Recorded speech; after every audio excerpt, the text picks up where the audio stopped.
Hey guys, and welcome to a new video. Today, Blight League Day 2. So, I want to talk about my league start yesterday, what I've been up to, also how the character is developing, and also like how's the general playstyle, how is the league mechanic, the highlights from yesterday, and so on. So, first of all, league start was... yeah, okay, could have been better. The reason for that is I had some internet problems yesterday, so that's why the video from yesterday came up like literally 20 minutes before league start. And I had like a 23,000 queue or something. But on the other hand, I'm not a racer, so if I get in earlier or later, it's like not a big deal. So if I start like 10 minutes later than everybody else, like, yeah, whatever, you know. I'm not a racer, I'm doing like all the quests all the time, like all the side quests as well, grabbing waypoints and so on. So I'm rather slow actually anyways. But I did manage to play like, I don't know, like 8-9 hours or so. Currently level 60 in Act 8 in the start.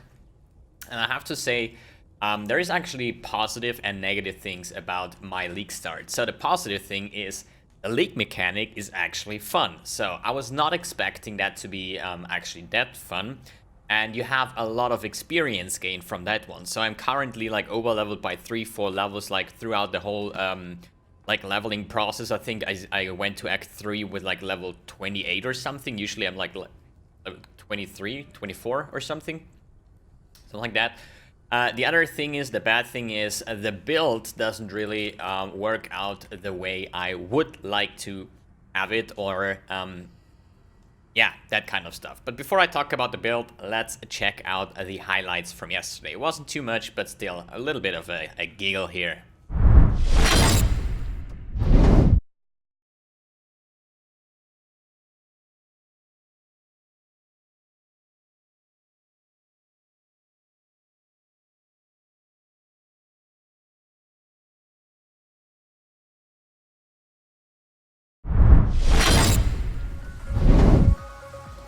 Ooh! Let's go, Chaoms.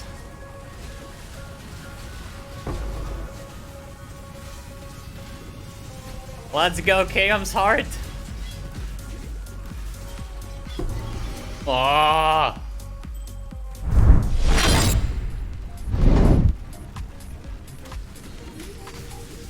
Wow, look at the health bar. It's exploding. Oh my god.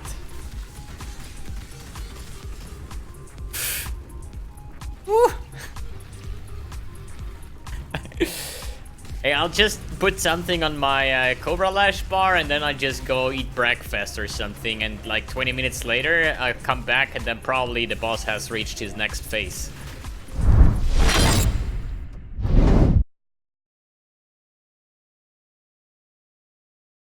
Ouch. No! Not hardcore viable anymore. RIP. Oh no. Yikes.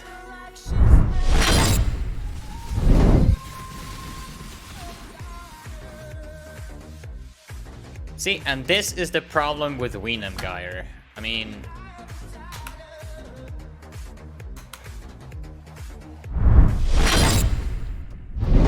Alright, hope you enjoyed those, yeah, small clips here.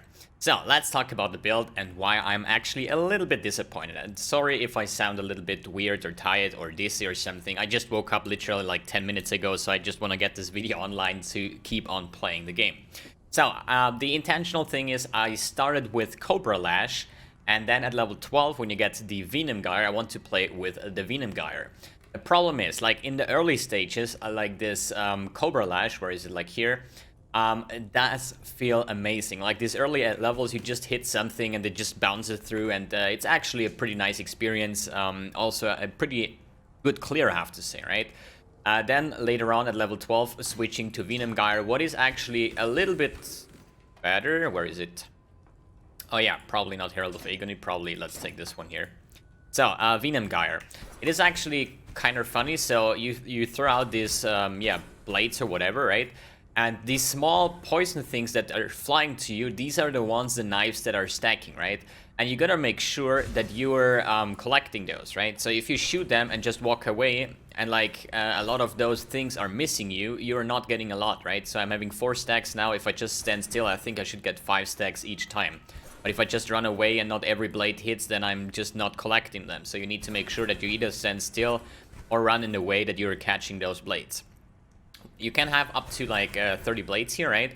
And once you use your whirling blades, you're going to release all the blades in a flurry, right? So this is actually a quite insane, or at least fun mechanic here. So you can just bounce in here, and once you are like going through, and then just press this, and once you have a lot of damage and poison damage, you're just gonna clear a whole screen with it, right? Yeah, sounds good.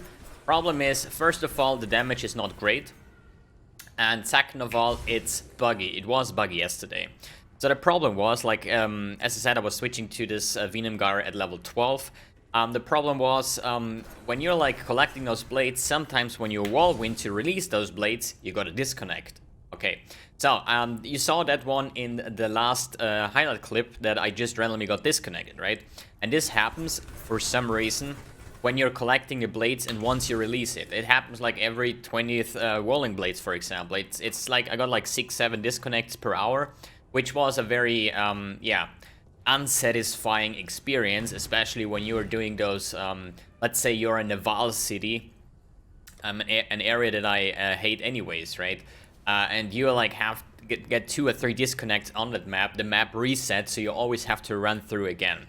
And this is why I ditched the Cobra Lash, the Venom Gyre for now, just because of the disconnects. And I kept on playing with the, so I'm just keeping that here to level it. So I kept on playing with the Cobra Lash. With greater multiple projectiles is actually pretty nice clear. But single target, oh boy, single target is literally not existing. So if what I'm talking is when I just like go in like any kind of zone here, let's go to the northern forest, for example, you're gonna see that the clear is quite okay, but once you're hitting a boss or something, it really starts to be ugly, because there is like, as you see, the poison is like literally doing no damage at all, right? But still, if there is a lot of mobs, it clears rather okay, I would say. Could be better, it's highly weapon depending, right? But if you're having those rare packs, you're gonna have your Herald of Agony up that helps you out with the damage. If we're doing this Abyss now, you're gonna see that the elite packs or the rare packs are going to stay alive for actually quite some time. But compared to other League starters, this is actually one of the weaker League starters that I had yet. I hope it's just going to be better once we're getting our links up, once we have a better weapon. I plan to use like a couple unique weapons here, which I don't really want to spoiler yet, because they are getting more and more expensive, and even if I shout out what I'm going to use, we're just gonna wait for that. But as you see, clear, like, there is so many other builds that could probably clear better, and I'm running a 5-link at the moment with the Dendrobait, right? So let's clear up this here. Let's see. God, her singing is so weird for some reason. But yeah, good thing now we can actually talk about the leak mechanic and how I approach it, basically, right?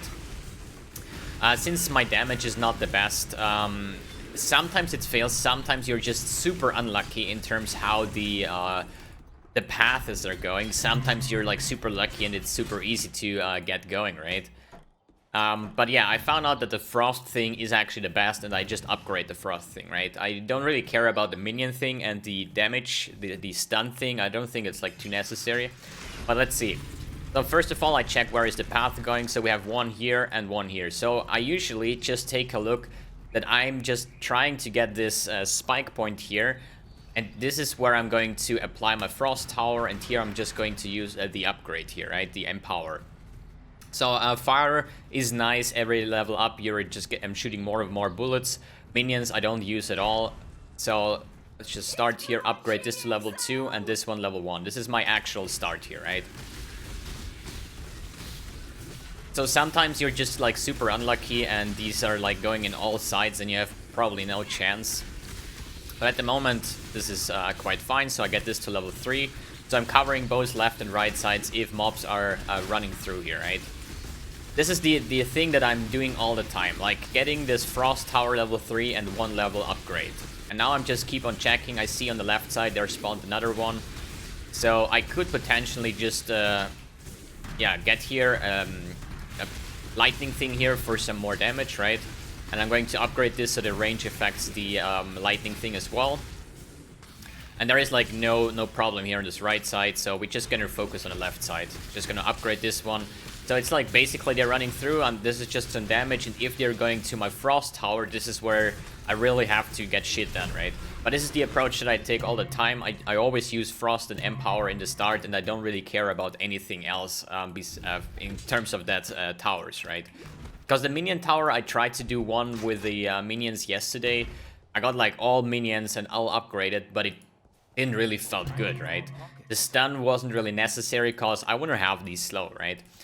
Problem here is when you're upgrading those to tier 4, that means that you can have like Glacial Cascade Tower or another tower like with some big AoE or something. But every time I upgrade those to tier 4, it felt weaker than the tier 3 Frost just because the upgrade version doesn't slow anymore. And I'm using those Frost Towers to slow enemies, like obviously, right?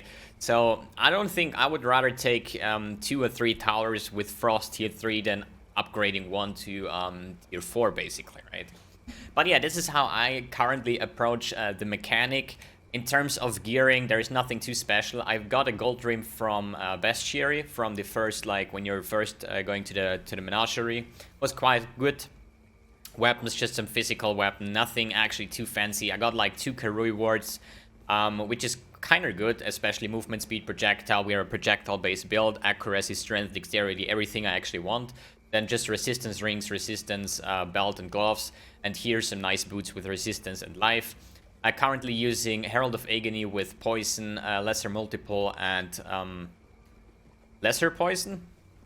The thing is, I'm not really focused on the perfect setup for Herald of Agony, right? I'm not even on the perfect setup for my Cobra Lash at the moment. The reason for that is, once you're gathering your points, right, you're getting a lot of like poison on hit, and I do really want to have 100% chance to poison on hit, so that's why I'm using poison support alongside with the other gems that I had before. Like when I switched to greater multiple projectiles for my Cobra Lash, I just took the lesser multiple for the Herald of Agony, because for me personally, I'm always like just going through the acts, right, and then once I hit the mapping and once I get like my first Exalt or the first upgrades, then I'll take my time getting fallings. Like when you're like starting to map, you're just gonna take the couple of chaos that you're finding throughout the mapping, or at least the leveling process, right? And I'm saying like, okay, I'm gonna buy or try to buy the best one-handed or at least the best claw for 1 chaos, the best resistance live gloves for 1 chaos. So I'm upgrading my gear anyways, right? And once I do that, then I'm going to check out that I get my fallings and then the proper setup here, right?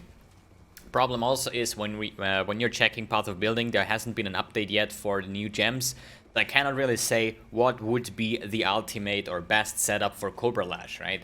But I think like Cobra Lash or Venom Gyre goes with GMP as usual. Then you have Nightblade support with a new elusive, and then I'm using like deadly ailments. It can be unbound ailments. It can be I don't know, like all kinds of stuff.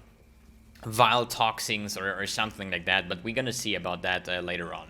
So I got this chest, the Dendrobate is quite nice for poison builds. You have like increased damage with poison when you have at least 300 dexterity and 20% increased poison duration when you have more than 150 intelligence. Gives some resistance, sadly no life, but I'm having my 150 and 300, so I'm taking advantage of both of that.